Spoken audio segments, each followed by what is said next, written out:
বিসমিল্লাহির রহমানির রহিম। আসসালামু আলাইকুম। মাননীয় সদস্যবৃন্দ, বাজেট সম্পর্কিত সাধারণ আলোচনা অব্যাহত রয়েছে। এই পর্যায়ে আলোচনা অংশগ্রহণ করবেন মাদারীপুর ৩ আসন থেকে নির্বাচিত মাননীয় সদস্য জনাব আনিসুর রহমান। নাই তো আনিসুর রহমান, আপনার সময় ৬ মিনিট। ধন্যবাদ।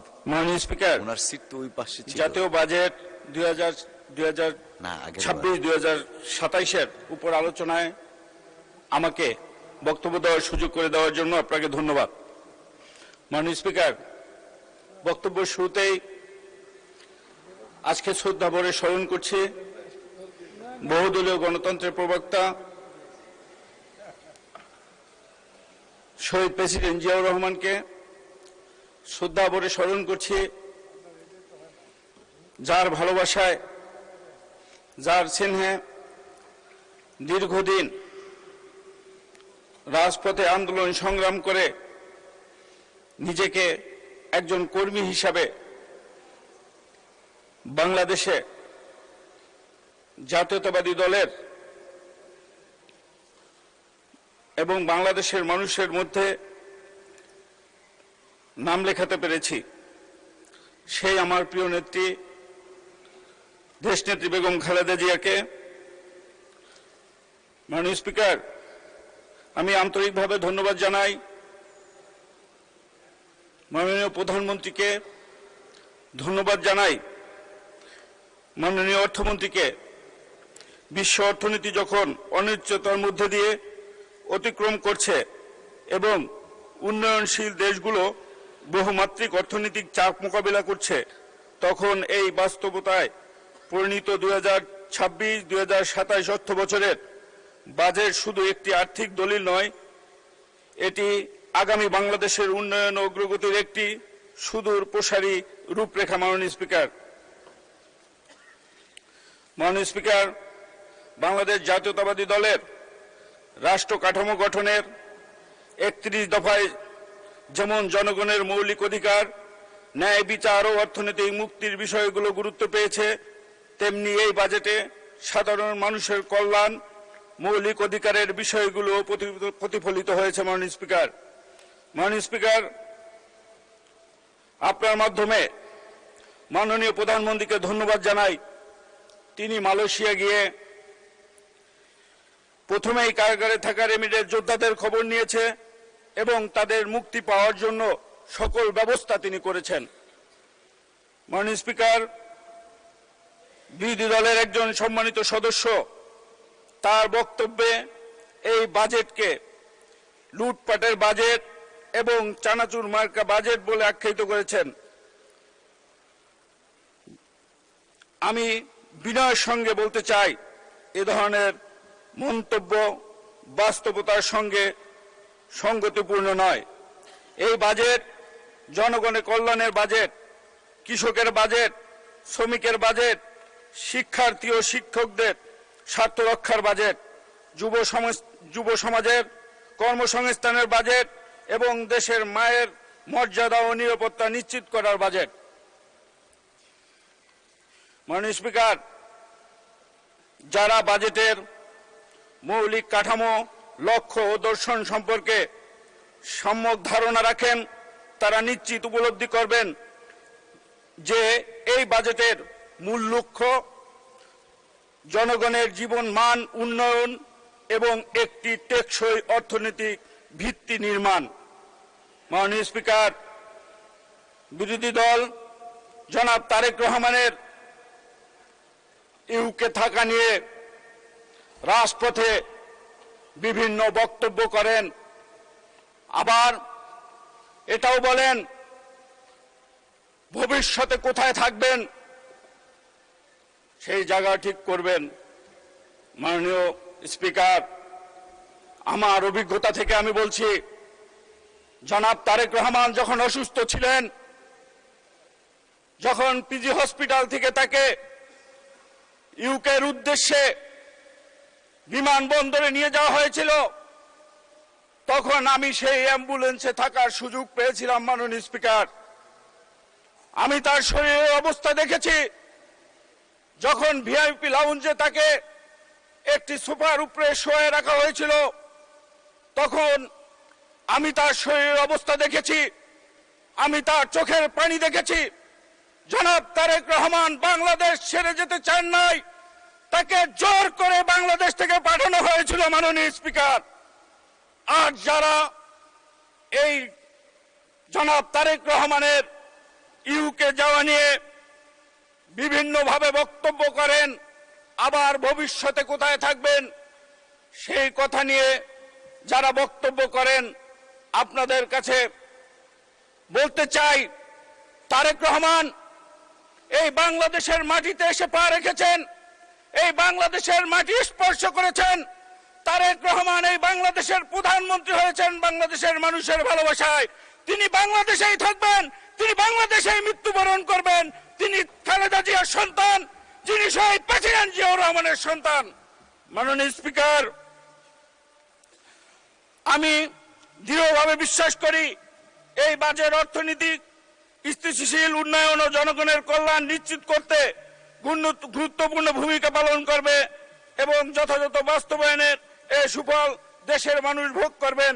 মাননীয় স্পিকার, এই বাজেটে জুলাই আন্দোলনের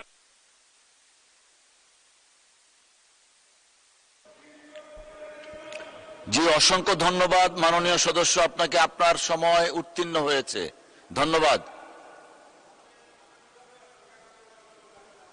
আচ্ছা ঠিক আছে, 2 মিনিট দেয়া হলো, বাজেটের উপর আলোচনা করবেন প্লিজ।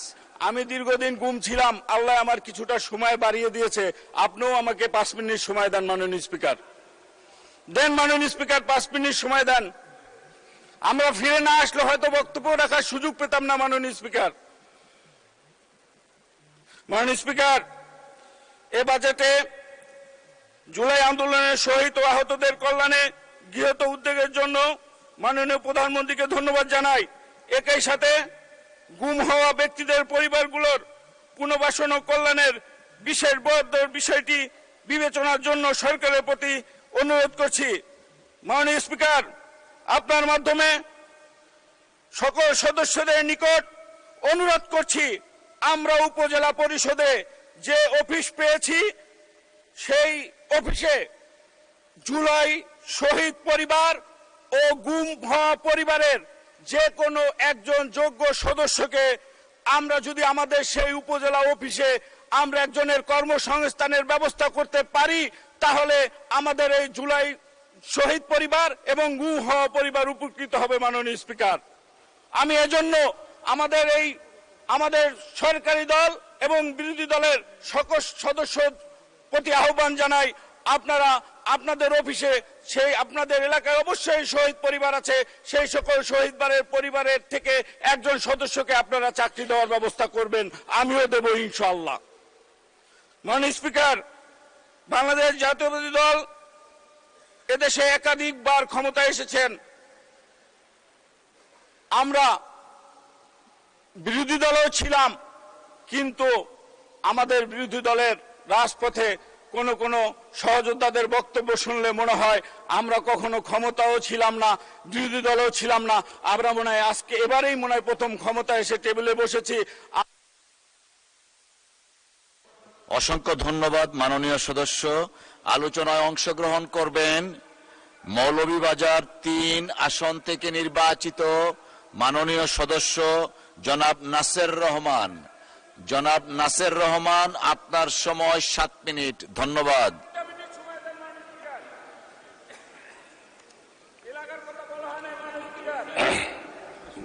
মাননীয় স্পিকার, মাননীয় সদস্য পরবর্তী টান আসার সময় বলবেন, এখন আর সম্ভব না। জনাব নাসের রহমান, আপনার সময় শুরু হয়েছে। আমার সময়টা চলে যাচ্ছে মাননীয় স্পিকার, আপনি আবার মিটারটাকে আবার নতুন করে ঘুরান। আমার মাননীয় সদস্য, এটা আমরা অ্যাডজাস্ট করে নিব, প্লিজ ক্যারি অন। মাননীয় স্পিকার, আপনাকে ধন্যবাদ। আজকে প্রথমবারের মতন বাজেটের উপরে বক্তব্য দিতে দাঁড়িয়েছি আমার এই সংসদীয় জীবনে। আগের টার্মে প্রয়োজন পড়ে নাই। মাননীয় স্পিকার, আজকে এই বাজেট বক্তব্য শুরুর আগে আমি সশ্রদ্ধ চিত্তে স্মরণ করছি আমাদের দলের প্রতিষ্ঠাতা, বহুদলীয় গণতন্ত্রের প্রতিষ্ঠাতা শহীদ প্রেসিডেন্ট জিয়াউর রহমান, আর গণতন্ত্রের অতন্দ্র প্রহরী আপসীন নেত্রী আমাদের মাতা বেগম খালেদা জিয়াকে। মাননীয় স্পিকার, সেই সাথে বাজেটের উপর বক্তৃতা দাঁড়িয়ে আমি আমার মরহুম পিতার কথা স্মরণ না করে শুরু করলে জিনিসটা খারাপ দেখাবে বোধহয়। জনাব সাইফুর রহমান এই সংসদে 10 বার আর আগের পুরাতন সংসদে 2 বার 12 বার বাংলাদেশের জাতীয় বাজেট পেশ করেছেন। আজকে সশ্রদ্ধ চিত্তে তাকে স্মরণ করি তার প্রায় 17 বছর মৃত্যুর পর।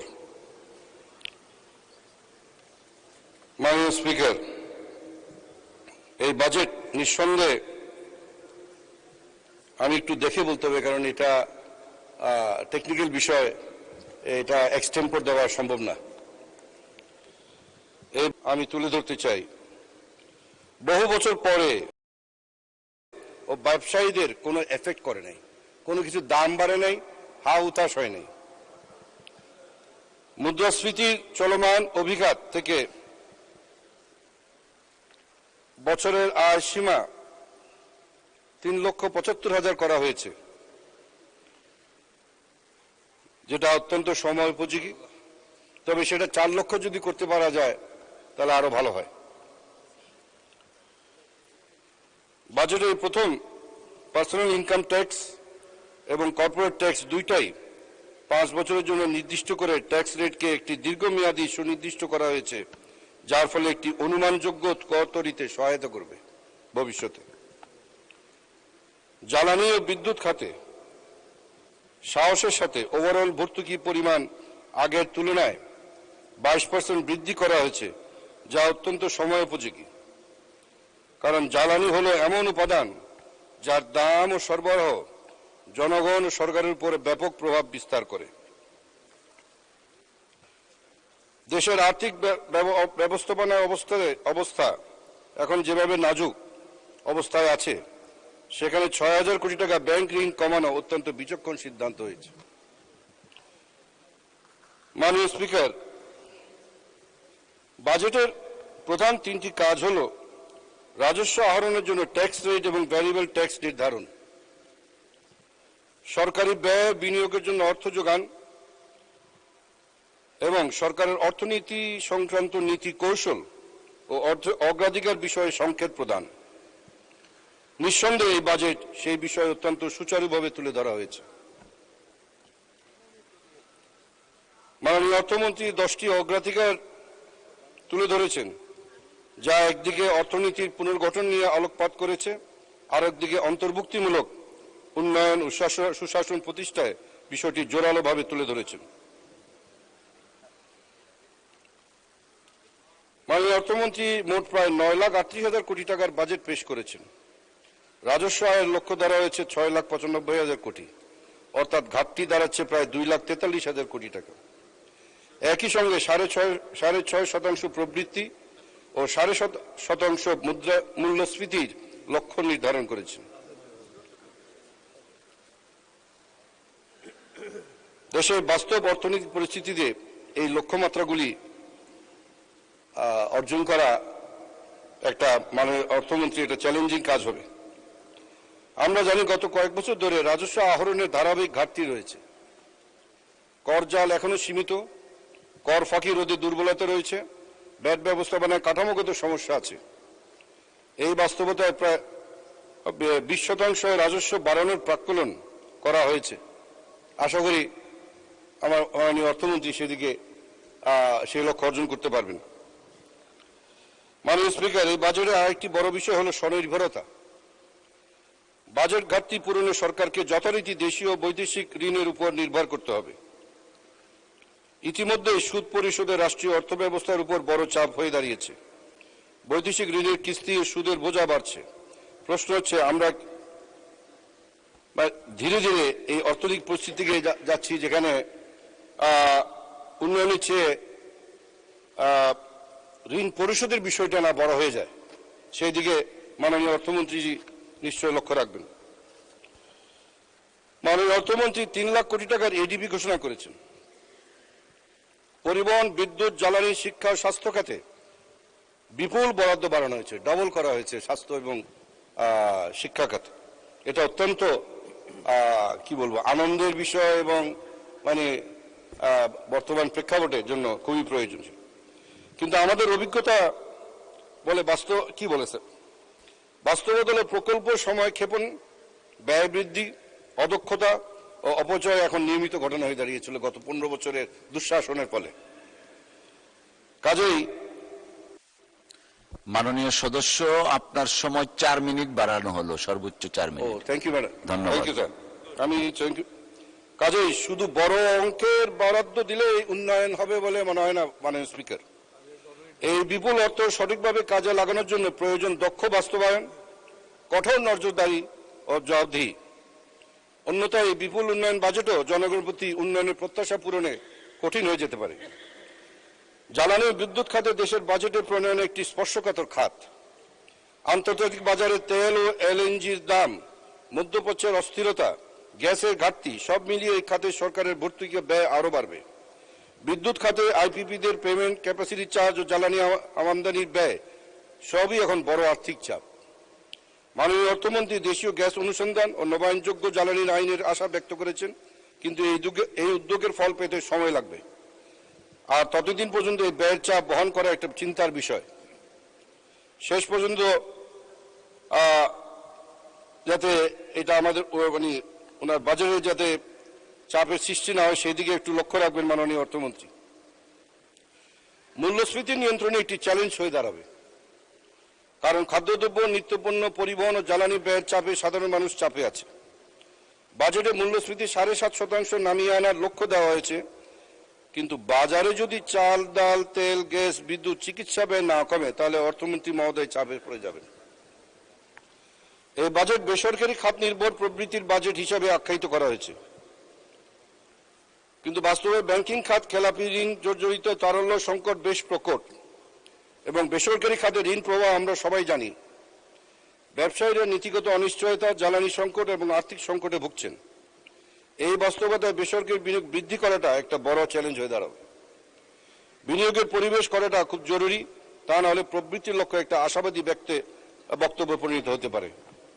মাননীয় স্পিকার, এই বাজেট অনেক ইতিবাচক দিক আছে। অবকাঠামো, শিক্ষা, স্বাস্থ্য, প্রযুক্তি ও জ্বালানি নিরাপত্তার উপর বিপুল গুরুত্ব দেওয়া হয়েছে।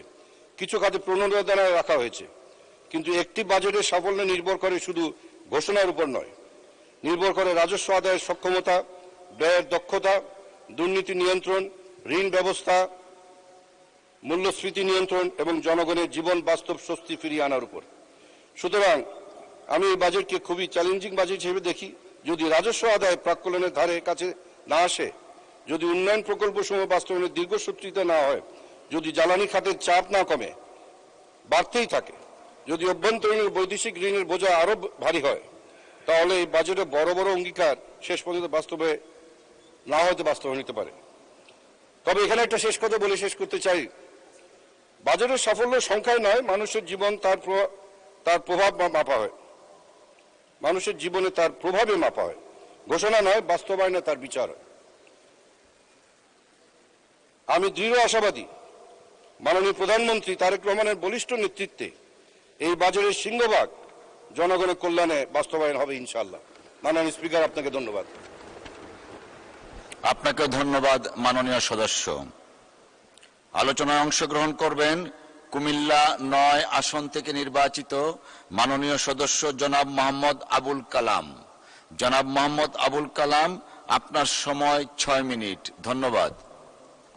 মাননীয় স্পিকার, 2026-2027 অর্থ বছরের বাজেট অধিবেশনের সাধারণ আলোচনা আমাকে সুযোগ দেওয়ার জন্য আপনাকে ধন্যবাদ জানাচ্ছি। মাননীয় স্পিকার, গভীরভাবে শ্রদ্ধাভরে স্মরণ করছি স্বাধীনতার ঘোষক, বহুদলীয় গণতন্ত্রের প্রবক্তা শহীদ রাষ্ট্রপতি জিয়াউর রহমানকে। শ্রদ্ধাভরে স্মরণ করছি আপসহীন নেত্রী, তিনবারের প্রধানমন্ত্রী, গণতন্ত্রের মা, দেশনেত্রী বেগম খালেদা জিয়াকে। ধন্যবাদ জানাচ্ছি গণপ্রজাতন্ত্রী বাংলাদেশ সরকারের মাননীয় প্রধানমন্ত্রী জনাব তারেক রহমানকে আমাকে এই মহান সংসদে আসার সুযোগ দান করার জন্য। মাননীয় স্পিকার, ধন্যবাদ জানাচ্ছি মাননীয় অর্থমন্ত্রীকে। মাননীয় অর্থমন্ত্রী মাননীয় প্রধানমন্ত্রীর দিক নির্দেশনায় 9,38,000 কোটি টাকার মেগা বাজেট আমাদের জাতিকে উপহার দেওয়ার জন্য। মাননীয় স্পিকার, এই মেগা বাজেট আমাদের জাতির শিক্ষা, কৃষি, যোগাযোগ ব্যবস্থা সহ, স্বাস্থ্যখাত সহ বাংলাদেশ উন্নয়নের বাজেট। বিরোধিতার জন্য বিরোধিতা, আমাদের বিরোধী দলের মাননীয় সংসদ সদস্যরা সব সময় বলে, আজকেও একজন সকালের অধিবেশনে বলেছেন যে এটা গরিব, আমরা গরিব দেশ, গরিবের বাজেট হয় নাই।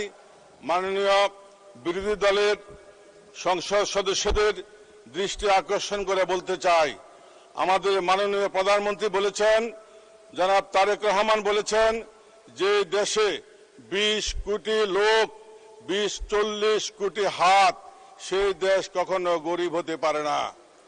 মাননীয় স্পিকার, আমাদের প্রিয় নেতা জনাব তারেক রহমান নির্বাচনের আগেই ইঙ্গিত দিয়েছেন, আমরা যদি ক্ষমতায় আসি আমাদের এই দেশকে বিনির্মাণ করতে হলে কত বড় বাজেটের দরকার, আমাদের 31 দফায় সুস্পষ্টভাবে তার নির্দেশনা দিয়েছেন মাননীয় প্রধানমন্ত্রী। মাননীয় স্পিকার, আমি আপনাকে বলতে চাই, আমাদের এই 31 দফায় বলা হয়েছে আমরা কি কি উন্নয়ন করব। ফ্যামিলি কার্ড, কৃষক কার্ড, তারপরে আপনার এই যে মসজিদ, মাদ্রাসার ইমামদের, খাদেমদের তাদেরকে মাসিক ভাতা সহ স্বাস্থ্য খাতে বিভিন্ন উন্নয়ন, শিক্ষা খাতে সবচেয়ে বেশি উন্নয়ন, কৃষি খাতে উন্নয়ন, এই খাতগুলা নির্দেশনা আমরা কিন্তু নির্বাচনে আগে দিয়েছিলাম।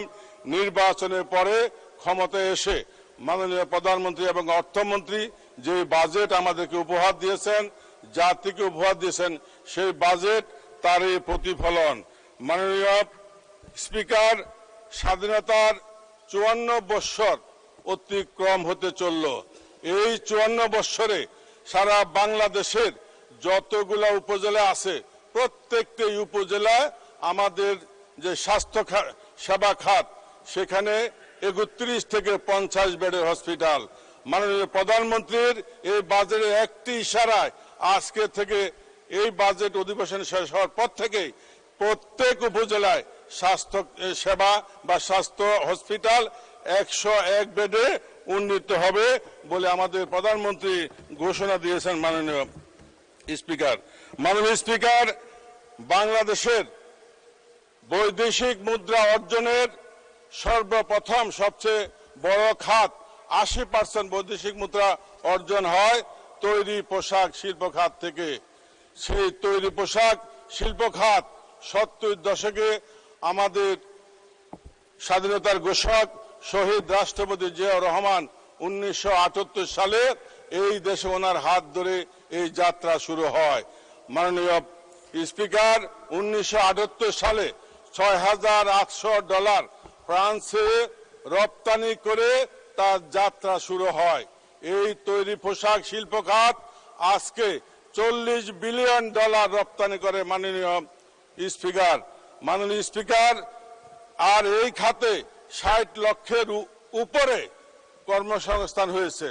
আজকে আমি নিজেও এই শিল্পের একজন গর্বিত মালিক। আজকে 36 বছর যাবৎ আমি এই ব্যবসার সাথে জড়িত। আমার গ্রুপের নাম চৈতি গ্রুপ অফ ইন্ডাস্ট্রি। মাননীয় স্পিকার, আমাদের স্পিনিং খাত নিয়ে আমি বলতে চাই, আমাদের গত 36 বছরে আমি একজন উদ্যোক্তা হিসেবে কাজ করে আসছি। মাননীয় স্পিকার, এই কাজ করার সুবাদে, কাজের সম্মানে আমি বাংলাদেশ টেক্সটাইল মিলের সিনিয়র সহসভাপতি বর্তমানে দায়িত্বে আছি। আমি বাংলাদেশ গার্মেন্টস অ্যাসোসিয়েশন আমি সাবেক পরিচালক ছিলাম। আমি বর্তমানে সম্মিলিত পরিষদের সাধারণ সম্পাদক হিসেবে দায়িত্ব পালন করে আসছি। সেই হিসাবে বিগত ফ্যাসিস্ট সরকারের আমলে বন্ধ হয়ে যাওয়া কারখানাগুলোর মালিকদের সাথে আমার আসা যাওয়ার যোগাযোগ আছে। মালিক তাদের সাথে। জি, আপনাকে আর 2 মিনিট সময় বাড়িয়ে দেয়া হলো, দয়া করে 2 মিনিটে শেষ করবেন। মাননীয় স্পিকার, আমাদের বাংলাদেশে 500-র উপরে স্পিনিং মিল আছে, যাতে ইনভেস্টমেন্ট আছে প্রায় $23 বিলিয়ন। 250-র উপরে কারখানা বন্ধ। আমাদের মাননীয় অর্থমন্ত্রীকে ধন্যবাদ জানাই, উনি পলিস্টার ফ্লেক্স ফাইবারের উপরে 5% ট্যাক্স নির্ধারণ করেছেন, এই কারণে যে এটা এই দেশে তৈরি হয়। আমি বিনয়ের সহিত বলতে চাই, এই যে 500 স্পিনিং মিল যেই সুতা উৎপাদন করে, সেই সুতা বাংলাদেশের চাহিদা মিটাইয়াও বিদেশে রপ্তানি করতে পারি, কিন্তু প্রতিবেশী দেশের চাপে আমাদের উৎপাদন ব্যাহত হচ্ছে, ইন্ডাস্ট্রি বন্ধ হয়ে যাচ্ছে। আমাদেরকে এখান থেকে উদ্ধার করার জন্য আমরা চাই এই সুতার উপরে বিদেশ থেকে যেই সুতা আসবে সেই সুতার উপরে 10% শুল্ক আরোপ করার জন্য। মাননীয় স্পিকার, আমি আমার লাকসাম অনগঞ্জনে কিছু বলতে চাই। মাননীয় স্পিকার, লাকসাম একটি ঐতিহ্যবাহী উপজেলা। লাকসাম নবাব ফয়জুন্নেসা ডিগ্রি কলেজ 294 একর জায়গার উপরে নবাব ফয়জুন্নেসা বাড়ি এবং ডিগ্রি কলেজ, এখান থেকে 5 একর জায়গা নিয়ে জাদুঘর করা হয়েছে। আমাদের লাকসামের এই ঐতিহ্যবাহী জমিদার বাড়ি, নবাব বাড়ি এবং এই কলেজ রক্ষা করতে হলে আমাদেরকে লাকসামে একটি বিশ্ববিদ্যালয় স্থাপন করতে হবে। মাননীয় স্পিকার, মুজাফরগঞ্জ ইউনিয়ন একটি ঘনবসতি এবং যোগাযোগের বিশাল ব্যবস্থা। এই মুজাফরগঞ্জকে পৌরসভায় রূপান্তরিত করার জন্য আমাদের জোর দাবি জানাচ্ছি। মাননীয় speaker, Laksham pilot girls high স্কুলকে সরকারিকরণের জন্য আমি বিনীত অনুরোধ জানাচ্ছি। মাননীয় স্পিকার, এবং মনোহরগঞ্জে এবং লাকসামে স্বতন্ত্র 2টি। অসংখ্য ধন্যবাদ মাননীয় সদস্য। আলোচনায় অংশগ্রহণ করবেন রংপুর 4 আসন থেকে নির্বাচিত মাননীয় সদস্য জনাব আক্তার হোসেন। জনাব আক্তার হোসেন, আপনার সময় 15 মিনিট। ধন্যবাদ আপনাকে।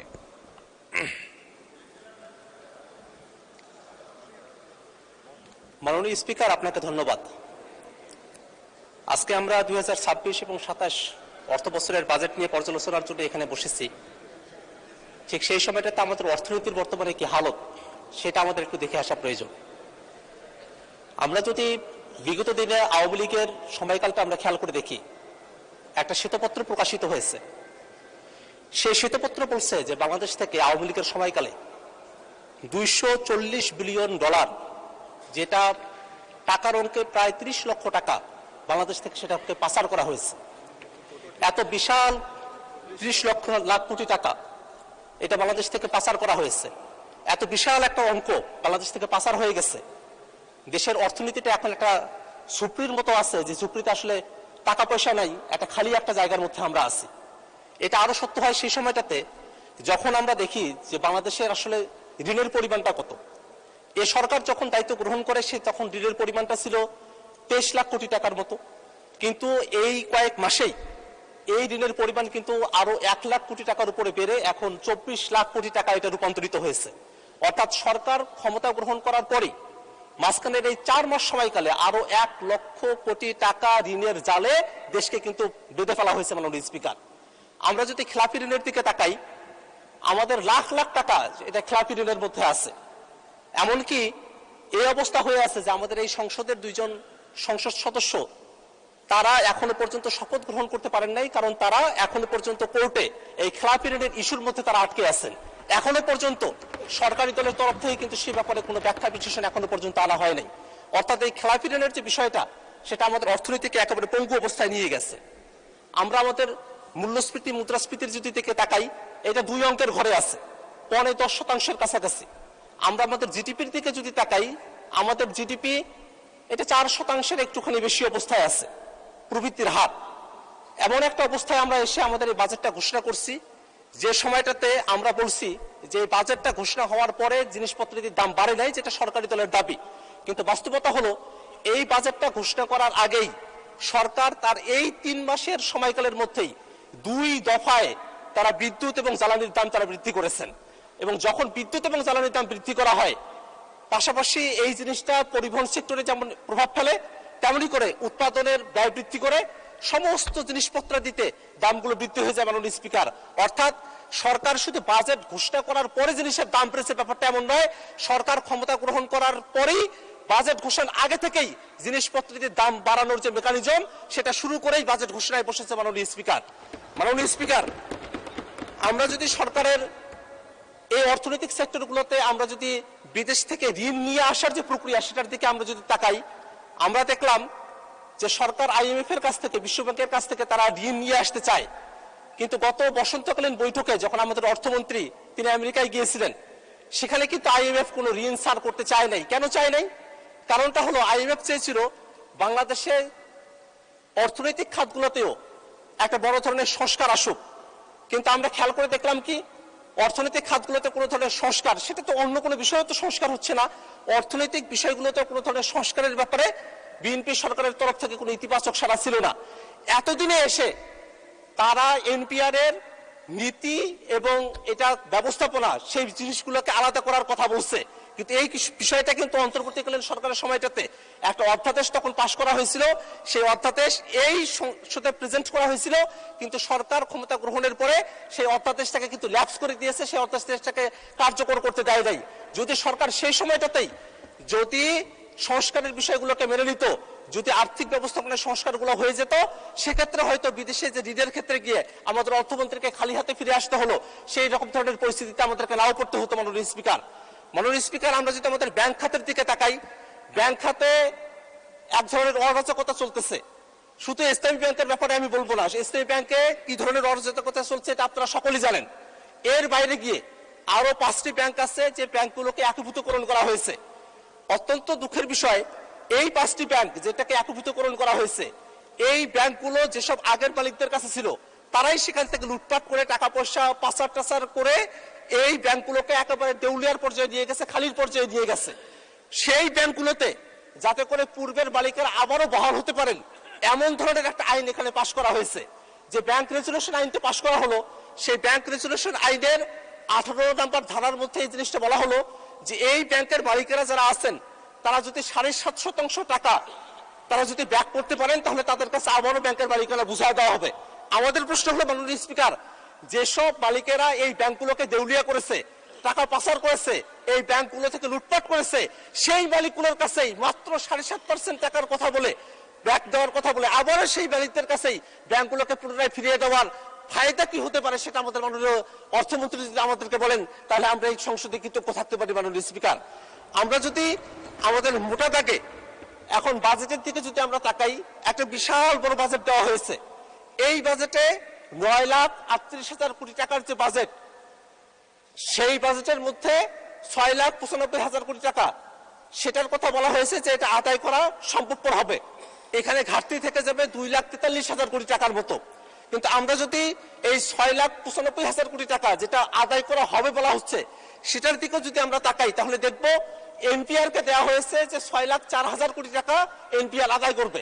কিন্তু NPR এর যদি আমরা পাস্ট রেকর্ড গুলো দেখি, 2024-25 অর্থ বছরে NPR মাত্র 369 লাখ কোটি টাকা তারা এখানে আদায় করতে পেরেছিল। এবং এই বছর যেটা চলতি অর্থ বছর, সেখানে মাত্র 3.5 লাখ কোটি টাকার মতো তারা আদায় করতে পেরেছে। যে NPR 4 লক্ষ কোটি টাকায় আদায় করতে পারে না, সে NPR এর উপরে যদি 6 লক্ষ কোটি টাকার বোঝা চাপিয়ে দেওয়া হয় এবং যদি তৃপ্তির ঢেকুর তোলা হয়, যে আমাদের ঘাটতি কম আছে, তাহলে কিন্তু সেটা জনগণের সঙ্গে এক ধরনের প্রতারণা করার শামিল মাননীয় স্পিকার। কারণ আমরা দেখতেছি এখনই 2,43,000 টাকার ঘাটতি আছে। এনপিআর যখন তার লক্ষ্যমাত্রা পূরণ করতে পারবে না, সেই সময়টাতে শেষে গিয়ে যেটা দেখা যাবে এই ঘাটতি আরো বেড়ে যাবে। অর্থাৎ এই যে বাজেট, এটা শুধু বড় বাজেট না, এটা বড় একটা ঘাটতির বাজেটে পরিণত হয়েছে মাননীয় স্পিকার। মাননীয় স্পিকার, আমরা যদি আরো একটু ভিতরের দিকে তাকাই, এই বাজেটকে একটা বিনিয়োগ বান্ধব বাজেট বলা হচ্ছে মাননীয় স্পিকার, কিন্তু আমরা দেখতেছি সরকার ঋণ নিয়ে দেশের এই বাজেটটাকে সচল রাখার একটা পরিকল্পনা হাতে নিয়েছে। সরকার অভ্যন্তরীণ ব্যাংকগুলো থেকে 1,12,000 কোটি টাকার মতো ঋণ তারা গ্রহণ করবে। সরকার যদি ব্যাংকগুলোর কাছ থেকে ঋণ গ্রহণ করে, তাহলে প্রাইভেট সেক্টরে বিনিয়োগ হবে না, প্রাইভেট সেক্টরে লোন ডিসপার্স হবে না, এবং যার কারণে কিন্তু অর্থনীতি একটা স্থবির অবস্থায় এসে দাঁড়াবে, একটা ক্রাউডিং ইফেক্ট একটা তৈরি হবে, যার কারণে আমাদের এখানে বিনিয়োগ হবে না, কর্মসংস্থান হবে না। যে বাজেটটাকে বলা হচ্ছে যেটা বিনিয়োগ বান্ধব বাজেট, সেই বাজেটের মধ্যেই ক্রাউডিং ইফেক্ট তৈরি করার মতো পদ্ধতি রেখে ব্যাংকগুলো থেকে অর্থ সরকার আদায় করে নিবে, সরকার নিয়ে যাবে, এবং তার কারণে এখানে প্রাইভেট সেক্টর যারা আছে তারা কোনোভাবেই সেখান থেকে উপকৃত হবে না। এই কারণে এই যে একটা বাজেট ঘোষণা করা হয়েছে, সেই বাজেটটা বিনিয়োগ বান্ধব তো নয়, বরং বিনিয়োগের পরিপন্থী একটা বাজেটে পরিণত হয়েছে মাননীয় স্পিকার। মাননীয় স্পিকার, আমরা যদি এই বাজেটের আয়করের দিকে একটু তাকাই, আয়করের ক্ষেত্রে 3,75,000 টাকা করা হয়েছে, 25,000 টাকা বাড়িয়ে দেওয়া হয়েছে, যেটা এখানে এটার উপরে আয়কর বসানো হবে না। কিন্তু 3,75,000 টাকার উপরে যখনই যাবে, এর পরবর্তী ধাপের ক্ষেত্রে বলা হয়েছে 3 লক্ষ টাকার জন্য সেখানে 10% হারে সেখানে ট্যাক্স প্রদান করতে হবে।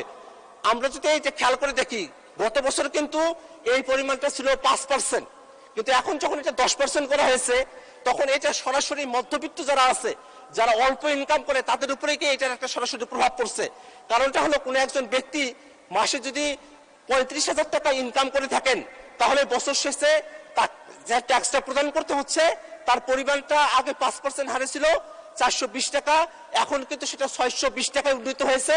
অর্থাৎ এই মধ্যবিত্তের উপরে প্রথম যে আয়কর, সে আয়করের উপরে 48% আয়কর বৃদ্ধি করা হয়েছে। এটা একটা মধ্যবিত্তের উপরে মরণ ফাঁদে পরিণত হয়েছে মাননীয় স্পিকার। আমরা যদি ক্ষুদ্র ব্যবসায়ীদের দিকে তাকাই, ক্ষুদ্র ব্যবসায়ীদের উপরে অগ্রিম কর চার্জ করা হয়েছে। গ্রামের দোকানদার যারা আছেন তাদেরকে বলা হচ্ছে 0.2% তাদেরকে কর প্রদান করতে হবে। এই 0.2% কর কখন দেওয়া হবে? এটা অগ্রিম, অর্থাৎ যখনই তারা মালপত্র দোকানে নিয়ে আসতেছেন, ওই সময়টাতে যখন তারা ক্রয় করতেছেন, 1,000 টাকার মালপত্র যদি তারা তাদের দোকানে নিয়ে আসেন, তখনই তারা সরকারকে 2 টাকা তাদেরকে কর প্রদান করতে হবে। অর্থাৎ এখনো পর্যন্ত যে পণ্যটা বিক্রি করা হয় নাই, সে পণ্যটার উপরেই যদি আপনি বিক্রি করার আগেই, পুরো লাভ হওয়ার আগেই যদি ব্যবসায়ীদের উপর থেকে ট্যাক্স এবং ভ্যাট আদায় করে নিয়ে আসা হয়, তাহলে আমাদের যত ক্ষুদ্র ব্যবসায়ী যারা আছে, তারা পথের ফকির হতে তাদের আর দেরি হবে না মাননীয় স্পিকার। তাদেরকে রুদ্ধ করে দেওয়া হচ্ছে মাননীয় স্পিকার। মাননীয় স্পিকার, আমরা যদি আর একটু ভালো করে তাকাই, এই বাজেটে আমরা কৃষি বাজেটের দিকে একটু তাকিয়ে দেখি। কৃষিতে বাজেট এবার দেওয়া হয়েছে 27,224 কোটি টাকা। গত বছরের বাজেট ছিল 27,224 কোটি টাকা। এই বছরে এই বাজেটটা হয়েছে 28,881 কোটি টাকা। মাননীয় স্পিকার, আমরা একটা বাজেট করলাম, যে বাজেটে গত বছরের তুলনায় 1,48,000 কোটি টাকা আমরা বৃদ্ধি করলাম, আর সেখানে আমরা কৃষি ক্ষেত্রে মাত্র 1 থেকে 1,500 কোটি টাকা আমরা বৃদ্ধি করেছি। এটা বৃদ্ধি না করার নামান্তর মাননীয় স্পিকার। আমাদের কৃষি সেক্টরটা নানাভাবে অবহেলিত হয়ে আছে। সরকার দলের তরফ থেকে বলা হতে পারে যে সার কীটনাশকের উপরে যে 7.5% ট্যাক্স এবং ভ্যাট ছিল, সেটাকে উইথড্র করে নেওয়া হয়েছে, কিন্তু সার এবং কীটনাশকের উপরে যে ভ্যাট এবং ট্যাক্সটা উইথড্র করে নেওয়া হয়েছে, তাতে করে প্রান্তিক পর্যায়ে কৃষকেরা কতটুকু লাভবান হবে সেটা নিয়ে প্রশ্ন থেকে যায়। কারণটা হলো, এটা যারা ব্যবসায়ীরা যারা আছেন, তারা এটা সুবিধাটা পেয়ে থাকেন। এই সার এবং কীটনাশকের উপরে সরকার ভ্যাট এবং ট্যাক্স কমানোর কারণে এটা যে আসলে সার এবং কীটনাশকের দাম কমবে, তা তদারকি কেমন করে হবে, তা কিন্তু এখনো পর্যন্ত ঠিক করা হয়নি মাননীয় স্পিকার। মাননীয় স্পিকার, কৃষক কার্ডের কথা বলা হচ্ছে, কিন্তু আমাদের যেসব কৃষকেরা প্রতি বছর ক্ষতিগ্রস্ত হচ্ছেন, আমাদের একটা কৃষি ভিত্তিক একটা দেশ হওয়ার কথা ছিল আমাদের। 75 সালের দিকে যেখানে আমাদের জিডিপিতে কৃষি ছিল 62, এখন সেটা 10 থেকে 11% নেমে এসেছে। আমরা কৃষিকে একেবারে অবহেলনা করে যাচ্ছি। এই বাজেটের মধ্যেও আমরা কৃষিকে একেবারে ধর্তব্যের মধ্যে নিয়ে আসি নাই। আমরা মনে করি কৃষিতে বাজেট বৃদ্ধি করার দরকার আছে এবং এটা 1-1.5 কোটি টাকা না, এটা এমন পরিমাণে বরাদ্দ করতে হবে যাতে করে আমরা কৃষকদেরকে ভর্তুকির আওতায় নিয়ে আসতে পারি এবং কৃষকদেরকে আমরা সত্যিকার অর্থেই তাদের পাশে দাঁড়াতে পারি। মাননীয় স্পিকার, আমাদের শিক্ষা বাজেটের মধ্যে যে 3টে সেক্টরের কথা বলা হয়েছে, সেই 3টে সেক্টরে এক ধরনের বাজেট আছে। সেখানে প্রাথমিক এবং গণশিক্ষা, সেখানে উচ্চ মাধ্যমিক এবং উচ্চশিক্ষা এবং কারিগরি এবং মাদ্রাসা শিক্ষার জন্য যে বাজেটটা করা হয়েছে সেটার পরিমাণ দাঁড়ায় 1,22,000 কোটি টাকার মতো, কিন্তু মন্ত্রণালয়ের হিসাব বলছে শিক্ষা মন্ত্রণালয়ের বাজেট দেওয়া হয়েছে 1,36,000 কোটি টাকা। এই যে অতিরিক্ত 14,000 কোটি টাকা, সেই 14,000 কোটি টাকা কোথায় খরচ করা হবে সেটার কিন্তু কোনো ব্যবস্থাপনা এই জায়গার মধ্যে করা হয়নি মাননীয় স্পিকার। সেই একই বিষয়টা ঘটছে এডিপির ক্ষেত্রে মাননীয় স্পিকার।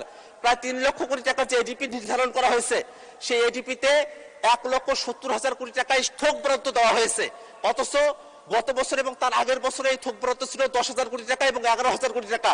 10,000 কোটি টাকা 11,000 কোটি টাকার থোক বরাদ্দ এই বছরে এসে 1,70,000 কোটি টাকার থোক বরাদ্দ হয়েছে। এত বিরাট যে উল্লম্ফন হলো, সেই উল্লম্ফনের কারণে এই থোক বরাদ্দগুলো সঠিকভাবে ডিস্ট্রিবিউটেড হবে কিনা সেটা নিয়ে কিন্তু একটা প্রশ্ন থেকে যাবে মাননীয় স্পিকার। কারণ আমরা দেখেছি ইতিমধ্যে সরকারি দল তারা যখন বরাদ্দগুলো বন্টন করেছেন তখন সরকারি দলের আসনগুলোতে তারা বরাদ্দ দিয়েছেন, বিরোধী দলের আসনগুলোতে তারা বরাদ্দ দেন নাই। সেক্ষেত্রে এডিপিতে যে 1,70,000 কোটি টাকা বরাদ্দ দেওয়া হয়েছে, সেই বরাদ্দটা সঠিকভাবে যে সারা দেশে সঠিক হিসাবের মাধ্যমে ন্যায্যতার ভিত্তিতে বৈষম্যহীনভাবে ডিস্ট্রিবিউট করা হবে তার গ্যারান্টি আমরা চাই মাননীয় স্পিকার। মাননীয় স্পিকার, আমাদের নবায়নযোগ্য জ্বালানির ক্ষেত্রে নিয়ে একটা কথা বলা দরকার মাননীয় স্পিকার। নবায়নযোগ্য জ্বালানিতে যে আমদানি শুল্ক ছিল, ভ্যাট ছিল এবং অগ্রিম কর ছিল, সেটা প্রত্যাহার করা হয়েছে, সেটা সাধুবাদযোগ্য। কিন্তু যদি আমরা এনপিআর এর এসআরওটার দিকে খেয়াল করে দেখি, যেটা কিছুদিন আগে জারি করা হয়েছে, তাতে আমরা খেয়াল করে দেখব এই সুবিধাটা শুধুমাত্র যারা বড় ব্যবসায়ী যারা আছেন এবং যারা সৌর বিদ্যুৎ প্রকল্পের মধ্য দিয়ে সরকারের সাথে বিদ্যুৎ ক্রয় চুক্তি ভিত্তিক একটা বন্দোবস্তের মধ্যে আছেন, তারাই শুধু লাভবান হবেন। কিন্তু যারা আবাসিক গ্রাহক আছেন, যারা কৃষক আছেন, ক্ষুদ্র যারা উদ্যোক্তা আছেন, তারা কিন্তু এটার মধ্য দিয়ে উপকৃত হবেন না। এই কারণে আমরা মাননীয় অর্থমন্ত্রীর কাছে আমরা এই বিষয়টা জানতে চাই যে আমাদের প্রান্তিক পর্যায়ে যাতে একজন তরুণ যিনি একজন উদ্যোক্তা হয়েছেন, একজন কৃষক এবং একজন আবাসিক গ্রাহক, তারাও যাতে নবায়নযোগ্য এই যে জ্বালানিতে ভ্যাট প্রত্যাহার করা হয়েছে সেই সুবিধাটা পায়, সেই ধরনের একটা ব্যবস্থাপনা যেন অর্থমন্ত্রী করেন, সে কারণে অর্থমন্ত্রীর দৃষ্টি আকর্ষণ করছি মাননীয় স্পিকার। মাননীয় স্পিকার, আমরা ভোটার আগে আমাদের এই বাজেটের মধ্যে এমন অনেকগুলো বিষয় আমরা দেখেছি, সময় তো শেষের দিকে চলে এসেছে, আর অনেকগুলো বিষয় বলার মতো হয়তো অবস্থায় থাকবো না। কিন্তু সামাজিক নিরাপত্তা যে খাতটা বৃদ্ধি করা হয়েছে, সামাজিক নিরাপত্তা খাতের মধ্য দিয়ে আমরা যদি একটা অলস অর্থনীতি তৈরি করতে চাই, তাহলে আমাদের জন্য এটা দিন শেষে এটা ক্ষতির একটা কারণ হতে পারে মাননীয় স্পিকার। আমাদের এখনকার সংকট কর্মসংস্থানের সংকট, কিন্তু কর্মসংস্থানের ব্যবস্থা না করে শুধু যদি প্রণোদনার মধ্য দিয়ে জাতিকে যদি স্থবির রাখার, অর্থাৎ জাতি তার কাছে কিছু প্রণোদনা দেওয়া হলো যেটা আবার সবার কাছে সমানভাবে পৌঁছাবে কিনা তারও এখনো পর্যন্ত গ্যারান্টি নাই।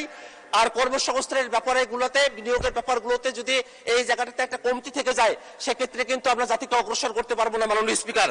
মাননীয় স্পিকার, আমি আপনার সময় তো শেষ। আচ্ছা, 2 মিনিট দেয়া হলো, ধন্যবাদ।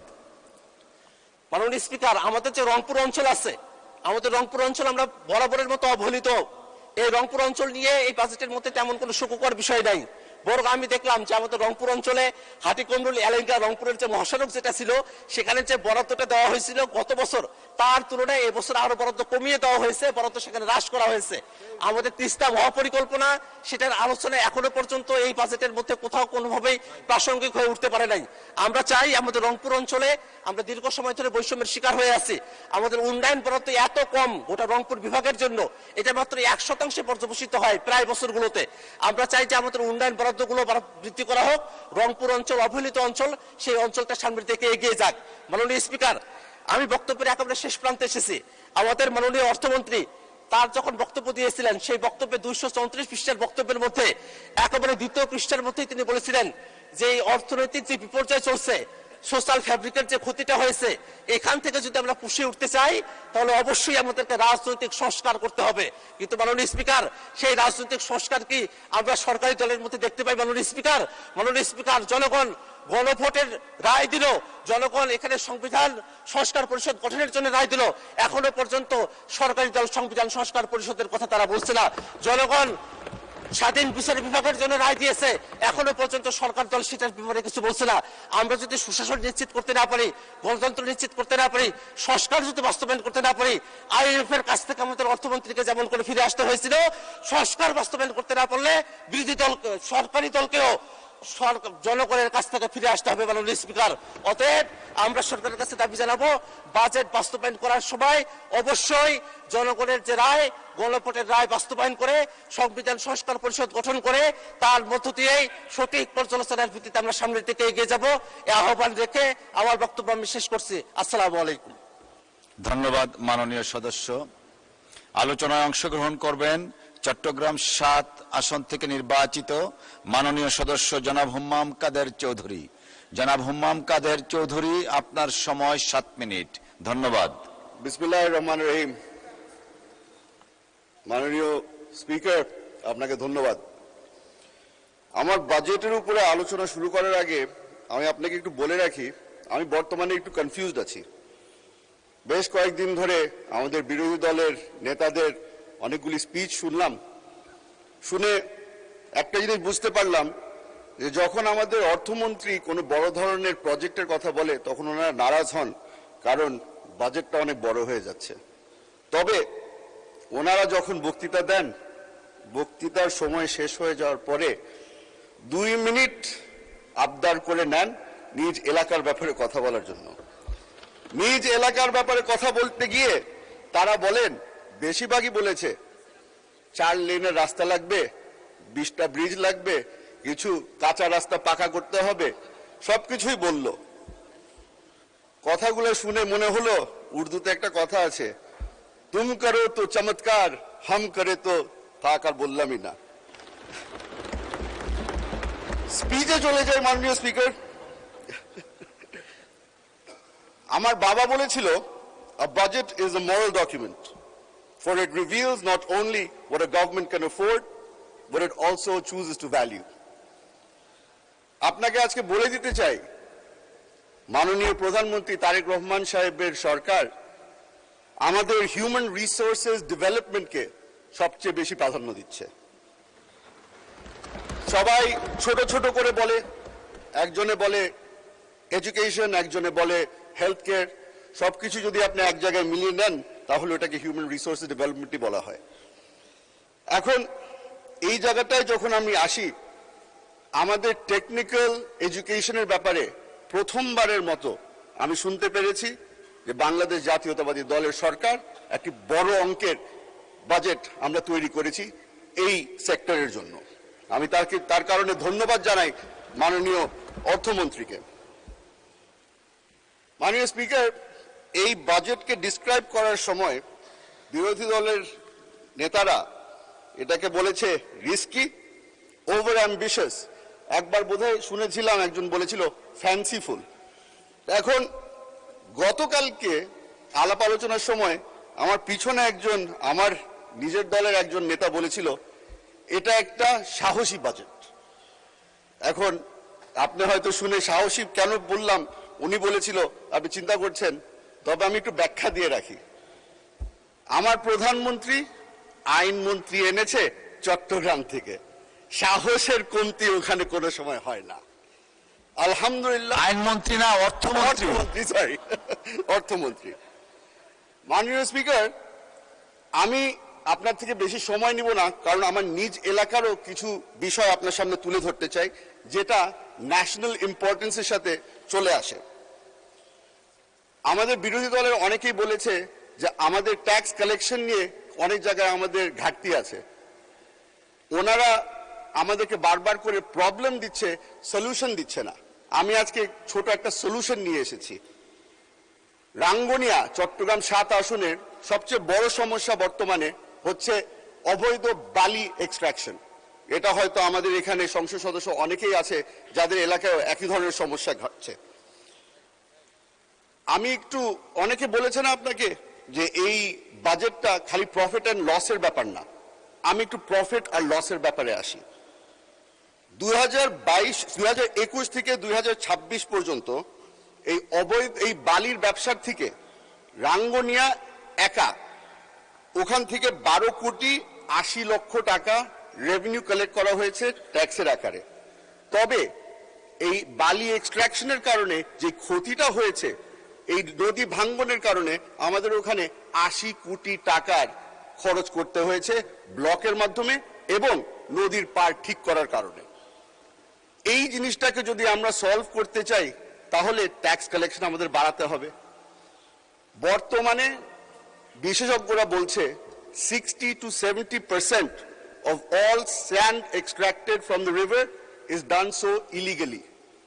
এই ইলিগাল ব্যবসার কারণে বর্তমানে এই ব্যবসাটা খালি একজন সেক্টরের মানুষ এটা নিয়ন্ত্রণ করছে, এটা হচ্ছে কি একটা মাফিয়া সেক্টর। এই মাফিয়া সেক্টরের কারণে আমার এলাকায় কিছুদিন আগে একটি হত্যাকাণ্ড ঘটেছে, যেখানে মাসুদ চৌধুরী নামের আমাদের যুব দলের এক নেতাকে নির্মমভাবে হত্যা করা হয়েছে। এই জিনিসটা আমি তুলে ধরছি কারণ আমি খেয়াল করে দেখলাম যে আমাদের বর্তমানের হোম মিনিস্ট্রির বাজেটকে 6.2%-এই খালি ইনক্রিজ করা হয়েছে। এই 6.2% ইজ নট এনাফ। আমাদের বাংলাদেশের পুলিশকে যেভাবে করে আমরা দেখি বর্তমানে, তাদেরকে আরো শক্তিশালী করতে হবে। They have to be well equipped and well trained. মাননীয় স্পিকার, আমাদের একটা এখানে আমরা এখন অভ্যস্ত হয়ে গেছি, বর্তমানে একটা কম্পিটিশন চলছে। কম্পিটিশনটা হচ্ছে গিয়ে কে কত ভালো আরবি বলতে পারে, কে কত ভালো আয়াত মুখস্থ করে বলতে পারে। আমি ব্রিটিশ বোর্ডিং স্কুলের প্রোডাক্ট, আমি হয়তো অত মুখস্থ আপনাকে আয়াত বলতে পারবো না, তবে ছোটকালে একটা প্রার্থনা আমাকে শেখানো হয়েছিল, ওটা আপনাকে শুনিয়ে দিতে চাই। Lord give me the serenity to accept the things I cannot change, the courage to change the things I can, and the wisdom to know the difference. Alhamdulillah, amar অর্থমন্ত্রী knows the difference. He knows what changes need to be made and he knows what he cannot. The things that have been changed, আমি ওটা একটু বলে দিই। বাংলাদেশে গত 20 বছরের মধ্যে সোশ্যাল সেফটি নেট বলে কিছু ছিল না। মাননীয় প্রধানমন্ত্রী এই সোশ্যাল সেফটি নেট ক্রিয়েট করার জন্য ফ্যামিলি কার্ড নিয়ে এসেছে। আলহামদুলিল্লাহ, মাননীয় অর্থমন্ত্রী আমাদেরকে ওটার জন্য ফান্ডিং এর ব্যবস্থা করে দিয়েছে। The things we cannot change, আমাদের বাংলাদেশে ওনারা বারবার করে বলছে ট্যাক্স কালেকশনের উপরে আমরা নির্ভর। আমি ট্যাক্স কালেকশনের উপর নির্ভর না, আমি এফডিআই এর উপরে নির্ভর। আমি যে ব্রিটিশ বোর্ডিং স্কুলের প্রোডাক্ট হলে উর্দু ভালো জানেন, আরো 2 মিনিট বাড়ানো হলো। মাননীয় স্পিকার, এখানে বসে বসে অনেকখানি উর্দু শিখে ফেলেছি। মাননীয় স্পিকার, ফরেন ইনভেস্টমেন্ট আনার জন্য, ফরেন ইনভেস্টমেন্ট এর যারা যারা ইন্টারেস্টেড আছে তারা বারবার করে একটা জিনিসই খুঁজে, স্টেবিলিটি। এই স্টেবিলিটির কারণেই মাননীয় অর্থমন্ত্রী আমাদের কর্পোরেট ট্যাক্স বাড়ায়নি। মাননীয় অর্থমন্ত্রী knows exactly where to make the change and where not to make the change. ওটার জন্য আমি ওনাকে ধন্যবাদ জানাতে চাই। মাননীয় স্পিকার, আপনাকে বলেছিলাম বেশি সময় নিব না, তবে একটা জিনিস বলে আমি শেষ করতে চাই। আমাদের বিরোধী দলের বন্ধুরা বারবার করে বলে যে এই বাজেটটা অনেক বড় হয়ে গেছে, অনেক বড় হয়ে গেছে, মোটা বাজেট দেওয়া হয়েছে। সেই কারণে একটা মজার একটা জিনিস বলে দিতে চাই। I ask the opposition not to judge this budget on its waistline, but on its backbone. আমাদের অর্থমন্ত্রী এমন একটা ব্যাকবোন বানাতে চেষ্টা করছে যেটার উপরে আমরা নেক্সট 5 বছরের ডেভেলপমেন্ট আমরা দাঁড়া করাতে পারি। মাননীয় স্পিকার, আপনাকে ধন্যবাদ। আসসালামু আলাইকুম। ধন্যবাদ মাননীয় সদস্য। আলোচনায় অংশগ্রহণ করবেন খাগড়াছড়ি আসন নম্বর 298 জনাব আব্দুল ওয়াদুদ ভুইয়া।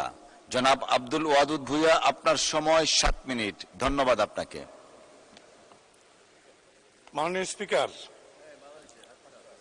2026-27 অর্থ বছরের জন্য প্রস্তাবিত 9,38,000 কোটি টাকার এই ঐতিহাসিক, সাহসী এবং দূরদর্শী বাজেটের উপর সাধারণ আলোচনায় অংশ নেওয়ার সুযোগ দেওয়ার জন্য আমি আপনাকে ধন্যবাদ জানাচ্ছি। মাননীয় স্পিকার, আমাদের জননেতা অর্থমন্ত্রী মহোদয় যে বাজেট এই মহান সংসদে পেশ করেছেন তা কেবল একটি বার্ষিক আয় ব্যয়ের খতিয়ান নয়, এটি গণ আকাঙ্ক্ষার উপর দাঁড়িয়ে একটি নতুন স্বনির্ভর বাংলাদেশ গড়ার বৈপ্লবিক ইস্তিহার। এই বাজেটের মূল সুর একটি গণতান্ত্রিক, মানবিক ও অন্তর্ভুক্তিমূলক অর্থনীতির দিকে যাত্রা।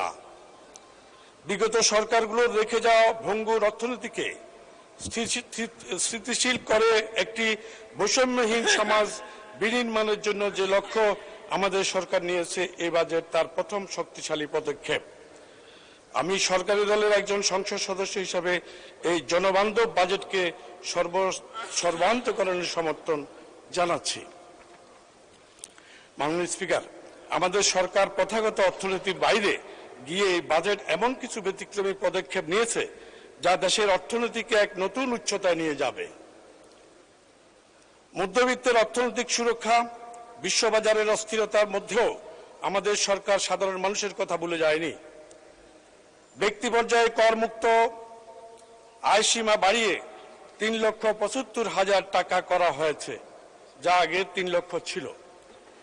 এটি প্রমাণ করে আমাদের সরকার কর আদায়ের চেয়ে জনগণের স্বস্তিকে প্রাধান্য দেয়। মাননীয় নারীর অর্থনৈতিক ক্ষমতায়ন, নারী উদ্যোক্তাদের জন্য করমুক্ত টার্নওভারের সীমা 50 লক্ষ টাকা থেকে 1,70,000 লক্ষ টাকায় উন্নীত করা হয়েছে। এটি কেবল কোনো অনুদান নয়, মাননীয় স্পিকার, এটি দেশের অর্ধেক জনগোষ্ঠীকে অর্থনীতির মূল চালিকা শক্তিতে রূপান্তর করার একটি ঐতিহাসিক পদক্ষেপ, উদ্যোগ। সবুজ ও টেকসই ভবিষ্যৎ, পরিবেশ বান্ধব বৈদ্যুতিক গাড়ি ইভি আমদানিতে যে ব্যাপক শুল্ক ছাড় দেওয়া হয়েছে তা ব্যতিক্রমধর্মী। এর মাধ্যমে আমাদের সরকার বিশ্বকে জানিয়ে দিল, আমরা কেবল বর্তমানের প্রবৃদ্ধি নয়, ভবিষ্যৎ প্রজন্মের জন্য একটি দূষণমুক্ত বাংলাদেশের স্বপ্নও দেখি। দেশীয় শিল্পের সুরক্ষা, বর্জ্য তেল উৎপাদন, দেশীয় প্রতিষ্ঠানগুলোকে 10 বছরের কর অবকাশ সুবিধা দেওয়া হয়েছে। এর ফলে আমদানি নির্ভরতা কমবে এবং মেড ইন বাংলাদেশ ব্র্যান্ড শক্তিশালী হবে। গঠনমূলক চ্যালেঞ্জ ও সরকারের দূরদর্শী সমাধান। মাননীয় স্পিকার, আমাদের বিরোধী দলের ভাইয়েরা হয়তো এই বাজেটের আকার ও রাজস্বের লক্ষ্যমাত্রা নিয়ে সমালোচনা করবেন, কিন্তু আমি তাদের মনে করে দিতে চাই, বড় স্বপ্ন না দেখলে বড় অর্জন সম্ভব নয়। আমরা চ্যালেঞ্জ লুকাতে চাই না, বরং তা মোকাবেলা করার সৎ সাহস রাখি। মূল্যস্ফীতি নিয়ন্ত্রণ বনাম প্রবৃদ্ধি। বাজেটের প্রবৃদ্ধির লক্ষ্যমাত্রা 6.5% এবং মূল্যস্ফীতি 7.5% নামানোর লক্ষ্য, তা অত্যন্ত সুসংহত। বাংলাদেশ ব্যাংক ইতিমধ্যে কঠোর মনিটরিং পলিসি গ্রহণ করেছে। বাজারের সিন্ডিকেট ভাঙতে এবং নিত্যপণ্যের সরবরাহ চেইন ঠিক রাখতে আমাদের সরকার কঠোর পদক্ষেপ নিয়েছে। Star tax net, not high tax rate. আমরা সাধারণ মানুষের উপর করের বোঝা বাড়াচ্ছি না। লটারি বা অনলাইনের গেমের মতো অনুৎপাদনশীল খাতে কর বাড়িয়ে 25% করা হয়েছে। এনবিআর এর শতভাগ আধুনিকায়নের মাধ্যমে আমরা কর ফাঁকি রোধ করব। করের হার না বাড়ালেই করের আওতা, ট্যাক্স নেট প্রসারিত করব। ব্যাংকিং খাতের সুশাসন, ব্যাংক খাতের শৃঙ্খলা ফিরিয়ে আনতে এবং খেলাপি ঋণের সংস্কৃতি চিরতরে বন্ধ করতে বাজেটে যে বিশেষ সংস্কার বরাদ্দ রাখা হয়েছে তা আগে কখনোই কোনো সরকার করার সাহস দেখায়নি। সফল বাস্তবায়নে সরকারি দলের এমপি হিসাবে সুনির্দিষ্ট প্রস্তাবনা। মাননীয় স্পিকার, এই বাজেটকে শতভাগ সফল করতে এবং মাননীয় প্রধানমন্ত্রীর ভীষণ বাস্তবায়নে আমি 3টি সুনির্দিষ্ট ও গঠনমূলক প্রস্তাব রাখছি। ফলাফল ভিত্তিক বাজেট তদারকি, শিক্ষা ও স্বাস্থ্য খাতে যে বিপুল বরাদ্দ দেওয়া হয়েছে তা যেন মাঠ পর্যায়ে শতভাগ বাস্তবায়িত হয়। খরচের খতিয়ানের পাশাপাশি খরচের হিসাবের খতিয়ানের পাশাপাশি প্রতিটি প্রকল্পের গুণগত মান যাচাইয়ের জন্য একটি বিশেষ তদারকি সেল গঠন করা হোক। সামাজিক নিরাপত্তায় ডিজিটাল বিপ্লব, প্রান্তিক জনগোষ্ঠীর জন্য সামাজিক নিরাপত্তা বেষ্টনীর পরিধি বাড়ানো হয়েছে। এই টাকা যেন কোনো মধ্যস্বত্বভোগী ছাড়া সরাসরি প্রকৃত গরিব মানুষের হাতে পৌঁছায়, সেজন্য শতভাগ মোবাইল ক্যাশলেস পেমেন্ট নিশ্চিত করতে হবে। যুব কর্মসংস্থানের বিশেষ সেল, দেশের শিক্ষিত ও বেকার তরুণ সমাজের জন্য কর্মসংস্থান সৃষ্টি করতে স্টার্ট আপ ও ফিন্যান্সারদের জন্য ফিন্যান্সারদের জন্য আইটি খাতে করমুক্ত সুবিধা আরো বাড়ানোর অনুরোধ করছি। মাননীয় স্পিকার, সরকার সারা দেশের সুষম উন্নয়নের জন্য যে বিশাল কর্মযোগ্য বরাদ্দ বাজেট রেখেছে তার আলোকেই আমি আমার নির্বাচনী এলাকা দেশের অন্যতম দুর্গম ও অনগ্রসর অঞ্চল খাগড়াছড়ি পার্বত্য জেলার মানুষের ভাগ্য বদল ও স্থায়ী অর্থনৈতিক মুক্তির জন্য এই বাজেট থেকে সুনির্দিষ্ট কিছু বিশেষ বরাদ্দ দাবি করছি। বিশেষ থোক বরাদ্দ, প্রশাসনিক সংস্কার। মাননীয় স্পিকার, আমার নির্বাচনী এলাকা খাগড়াছড়ি পার্বত্য জেলা 3টি পৌরসভা এবং 9টি উপজেলা নিয়ে গঠিত।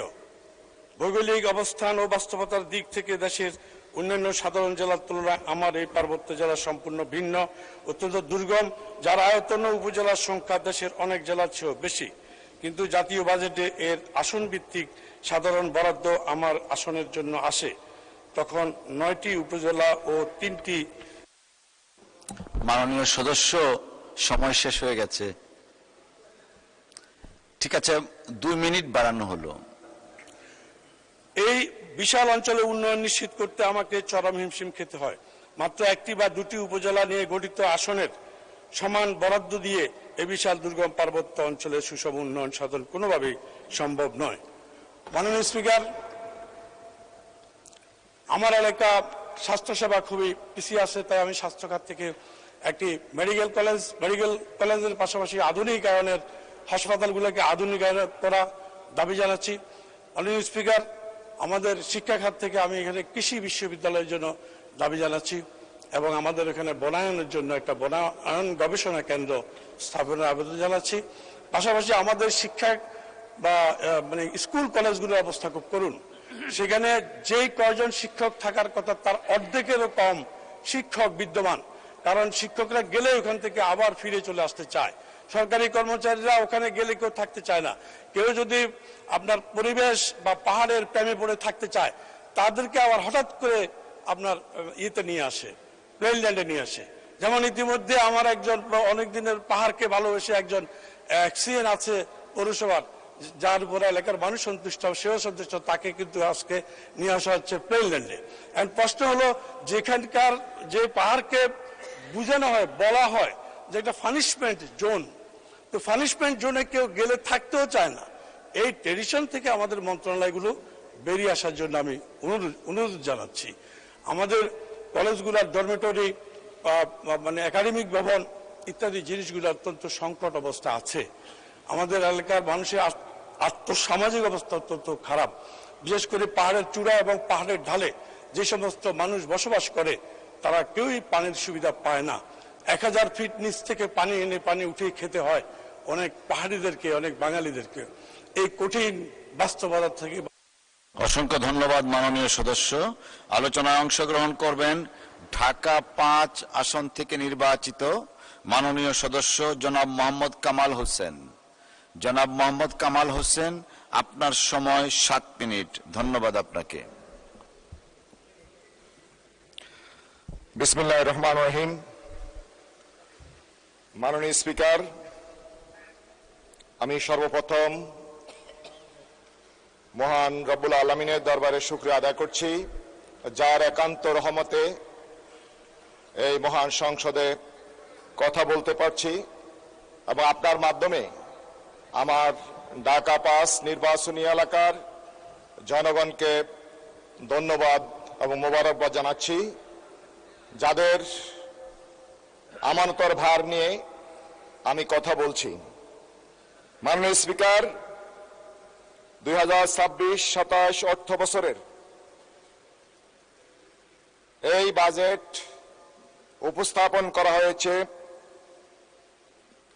বাংলাদেশের ইতিহাসের সবচেয়ে বড় ঘাটতি বাজেট। এই বাজেটকে আমরা জনবান্ধব না বলে দল বান্ধব বললে অত্যুক্তি হবে না। মাননীয় স্পিকার, আমাদের যে অর্থনীতি, এই অর্থনীতি বাংলাদেশের সার্বিক অর্থনীতি এবং বাংলাদেশের মৌলিক সংস্কার দরকার। এখানে আমরা যেটা লক্ষ্য করছি, আমাদের রাষ্ট্র কাঠামো যদি সংস্কার করা না হয় তাহলে আমাদের অর্থনীতি ঘুরে দাঁড়াবে না। অর্থনীতির সিস্টেম এখানে পরিবর্তন করা দরকার। বাংলাদেশের যেই অবস্থায় দাঁড়িয়ে আছে, আমরা যদি বিশ্বের বড় অর্থনীতির দেশের দিকে তাকাই তাহলে আমরা দেখতে পাই, যেমন আমেরিকাতে 15টি ফেডারেল এক্সিকিউটিভ ডিপার্টমেন্ট রয়েছে, তার মানে মন্ত্রণালয় রয়েছে। চায়নাতে 26টি মন্ত্রণালয় রয়েছে, জার্মানিতে 16টি মন্ত্রণালয় রয়েছে এবং জাপানে 11টি মন্ত্রণালয় রয়েছে। আর আমাদের স্বাধীনতার পরে 20টি থেকে শুরু করে বর্তমানে 43টি মন্ত্রণালয় এসে দাঁড়িয়েছে এবং আরো অনেক বিভাগ রয়েছে। পরিচালন ব্যয় যদি কমাতে হয় এবং যদি উন্নয়ন ব্যয় বাড়াতে হয় তাহলে অবশ্যই বাংলাদেশের এই মহান সংসদকে এটা বিবেচনায় রাখতে হবে। মাননীয় স্পিকার, বর্তমান সরকারের বিগত 4 মাসের অর্থনীতির নীতির দিকে যদি আমরা তাকাই, আমরা দেখতে পাই ব্যাংকিং সেক্টরে অযাচিত হস্তক্ষেপ, অর্থনৈতিক মাফিয়াদেরকে ফিরে আনার জন্য এবং যারা বাংলাদেশের অর্থনীতিকে লুটপাট করেছে তাদেরকে প্রতিষ্ঠিত করার জন্য সরকার ফোকাস দিয়েছে, তাদেরকে ডেকে আনছে। ব্যাংক থেকে অস্বাভাবিক ঋণ গ্রহণ এবং বিভিন্ন কার্ড ভিত্তিক কার্ড আমদানি অনুৎপাদনশীল অর্থনীতিকে প্রমোট করছে। হাতকে কর্মক্ষম না করে আমাদের কর্মক্ষম হাতকে এখানে অবসর হাতে রূপান্তরিত করছে। মাননীয় স্পিকার, আমাদের দেশের জনগণ স্বাভাবিক অবস্থায় অর্থনীতি যেটা বুঝে, বাজেট বলতে যেটা বুঝে, তারা মনে করে কতটি দ্রব্য নিয়ন্ত্রণ, মূল্য নিয়ন্ত্রণ হয়েছে এবং তাদের নাগালে রয়েছে। জ্বালানি এবং গ্যাসের বিদ্যুৎ বাড়ছে কিনা না কমছে, নতুন করারোপ হবে কিনা, কর্মসংস্থানের সুযোগ সৃষ্টি হবে কিনা, স্বাস্থ্য খাতে কিভাবে কতটুকু সুযোগ পাবে, এটাই হচ্ছে সাধারণ জনগণের দেখার বিষয়। সম্মানিত মাননীয় স্পিকার, আমরা দেখছি স্বাস্থ্য খাতে সুযোগ সৃষ্টিতে দূরে থাক, আজকে সামান্য একটি ঘটনা নিয়ে আমাদের একটি হাসপাতালের লাইসেন্স বাতিল করা হয়েছে। মাননীয় স্পিকার, দেশে কর্পোরেট কর ফাঁকি দেওয়া হচ্ছে এবং তেলার মাথায় তেল দেওয়া হচ্ছে। বিগত 2022-23 অর্থ বছরে একটি সংস্থা রিপোর্ট অনুসারে 2,26,000 কোটি টাকা এখানে তাদেরকে কর মওকুফ করা হয়েছে, যাহা অত্যন্ত উদ্বেগজনক। মাননীয় স্পিকার, যেই সংসদে ঘন্টার পর ঘন্টা আলোচনা করে আইন পাশ করা হয়, সেই সংসদকে পাশ কাটিয়ে এই যে লক্ষ লক্ষ কোটি টাকা তাদেরকে কর মওকুফ করা হচ্ছে, এটা কোনো অবস্থায় মেনে নেওয়া যায় না। জনপ্রতিনিধিদের সামনে আলোচনা করে এটা সিদ্ধান্ত নেওয়া দরকার। মাননীয় স্পিকার, আমাদের রাজস্বের উন্নয়ন কেবলমাত্র রাজস্ব আদায়ের মাধ্যমে রাষ্ট্রের উন্নয়ন নির্ভর করে না, নির্ভর করে রাজনৈতিক সদিচ্ছা, দুর্নীতিমুক্ত, সৎ, যোগ্য, দক্ষ প্রশাসন এবং নীতি বাস্তবায়নের মাধ্যমে। মাননীয় স্পিকার, দুর্ভাগ্য হল দেশের সুশাসন শব্দটি রাজনৈতিক দুর্বৃত্তায়ন এবং দুষ্ট চক্রের জালে আবদ্ধ, ফলে অর্থনৈতিক মাফিয়া তন্ত্র তৈরি হচ্ছে, দেশের টাকা লুটপাট হচ্ছে এবং স্বচ্ছতা এবং জবাবদিহিতার অভাবে জনগণের অধিকার জনগণের কাছে যাচ্ছে না। প্রতিটি সেক্টরে এমন এক দুষ্ট চক্র এখানে এস্টাবলিশ হয়েছে 55 বছরে। আমরা দেখছি যেখানে যাচ্ছে কোথাও 10%, কোথাও আপনার 12.5% পার্সেন্টেজ, একেবারে জারুদার থেকে শুরু করে রাষ্ট্রের এফেক্স বডি পর্যন্ত সেখানে এস্টাবলিশ রয়েছে। মাননীয় স্পিকার, আমরা মনে করি এই অবস্থা থেকে যদি পরিত্রাণ পেতে হয় আমাদেরকে রাষ্ট্র কাঠামো সংস্কার, আমরা যে জুলাই গণঅভ্যুত্থান করেছি, মাননীয় স্পিকার আমার সময় শেষ হয়ে যাচ্ছে, একটু বাড়িয়ে দিবেন। মাননীয় স্পিকার, আমরা যে রাষ্ট্র বিপ্লব করেছি, এই বিপ্লবের মানুষের জনগণের আকাঙ্ক্ষা যদি বাস্তবায়ন না হয় তাহলে আমরা এই দুর্নীতি থেকে বের হয়ে আসতে পারবো না। মাননীয় স্পিকার, আমি বলবো আমাদের সংবিধানের 59 ধারায় বলা আছে সকল সেক্টরের নির্বাচিত প্রতিনিধির দ্বারা আমাদের সমাজ পরিচালিত হবে, রাষ্ট্র পরিচালিত হবে। মাননীয় সদস্য 2 মিনিট বাড়ানো হলো। ধন্যবাদ মাননীয় স্পিকার। আমাদের দেখছি এই সরকার নির্বাচিত হওয়ার পরে প্রত্যেকটি আপনার রাষ্ট্র কাঠামোয় নির্বাচিত প্রতিনিধির পরিবর্তে আমাদের সিটি কর্পোরেশনগুলোতে প্রশাসক বসানো হয়েছে। আমরা সিটি কর্পোরেশন থেকে আমরা যথাযথ ট্যাক্স পে করার পরও আমরা সার্ভিস পাচ্ছি না, কারণ সেখানে জবাবদিহিতা এবং জনপ্রতিনিধি না থাকার কারণে। মাননীয় স্পিকার, আমি আপনার মাধ্যমে শুধু আমার এলাকার কয়েকটি সমস্যা তুলে ধরতে চাই। মাননীয় স্পিকার, আমার এলাকায় গ্যাস সংযোগ আছে, গ্যাস পাচ্ছে না, মা বোনদের রান্নার দুর্গতির কোনো শেষ নেই। আমাদের দাবি গ্যাস দিন, না হয় বিল বন্ধ করুন। সিটি কর্পোরেশনের নিয়মিত ট্যাক্স যেভাবে আমরা দিচ্ছি সেভাবে আমাদের সার্ভিস প্রোভাইড করুন। মাননীয় স্পিকার, ঢাকা 5 আসনের জলাবদ্ধতা, পয় নিষ্কাশন এবং আমাদের রাস্তাঘাটের যে বেহাল দশা, এখানে 2017 সালে 9টি ওয়ার্ড সংযুক্ত হয়েছে এবং যে ওয়ার্ডগুলো আগে আপনার ইউনিয়ন ছিল, এখানে আমাদের ন্যূনতম নাগরিক সুবিধা সেখানে পৌঁছেনি। মাননীয় স্পিকার, আমি মনে করি মাদক, সাদাবাজি, ছিনতাই, কিশোর গ্যাং দখলের বিরুদ্ধে ব্যবস্থা নিতে হবে। আমার এখানে আইডিয়াল স্কুল, যাত্রাবাড়ি আইডিয়াল স্কুলের শিক্ষকরা 20 মাস বেতন পাচ্ছে না। আমি মনে করি এখানে দুর্নীতিবাজরা বসে আছে এবং কায়েমি স্বার্থবাদীদের প্রবটের কারণে এখানে একটি সিন্ডিকেট গড়ে উঠছে। এই সিন্ডিকেট ভেঙে দিতে হবে। মাতোয়াইল মা ও শিশু হাসপাতালকে 200 শয্যা থেকে 500 শয্যায় উন্নীত করতে হবে এবং লতিফ বাউনি এবং করিম জুট মিলকে খুলে দিতে হবে। মাননীয়